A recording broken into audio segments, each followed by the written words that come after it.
काळा मसाला शेवगा बनवण्यासाठी शेवग्याच्या शेंगा कट करून घेतल्या, एक कांदा गॅसवर भाजायला ठेवला आणि खोबरं पण कट करून घेतलं. मग ते तव्यावर भाजायला टाकलं. खोबरं छान लाल रंगावर भाजून घेतलं.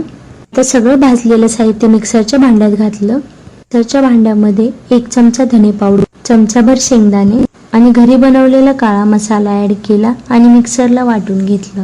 आधी कोरडं वाटून घेतलं आणि नंतर मग पाणी घालून त्याला पुन्हा बारीक वाटून घेतलं. वाटण छान वाटल्यावर मग कढई गॅसवर ठेवली आणि फोडणीमध्ये मोहरी, जिरे आणि ते तडतडल्यावर कोथिंबीर ऍड केली आणि मग मिक्सरला काढलेला मसाला त्यामध्ये घातला. चांगलं मिक्स करून 1 ते 2 मिनिटं मसाला परतल्यावर त्यामध्ये अर्धा चमचा हळद, अर्धा चमचा तांबडं तिखट आणि पुन्हा थोडी कोथिंबीर ऍड केली. आता हे मसाले छान परतून घेतले. 5 ते 7 मिनिटं वाटण तेल सुटेपर्यंत चांगलं परतून घ्यायचंय. वाटण कढईला लागणार नाही याची काळजी घ्यायची, मध्ये मध्ये त्याला हलवत राहायचं.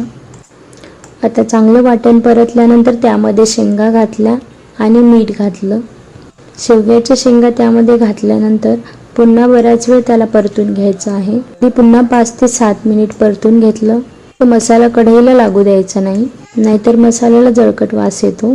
आता मसाला चांगला परतला तेव्हा मग त्यामध्ये जेवढा रस्सा हवा होता त्यानुसार पाणी ऍड केलं.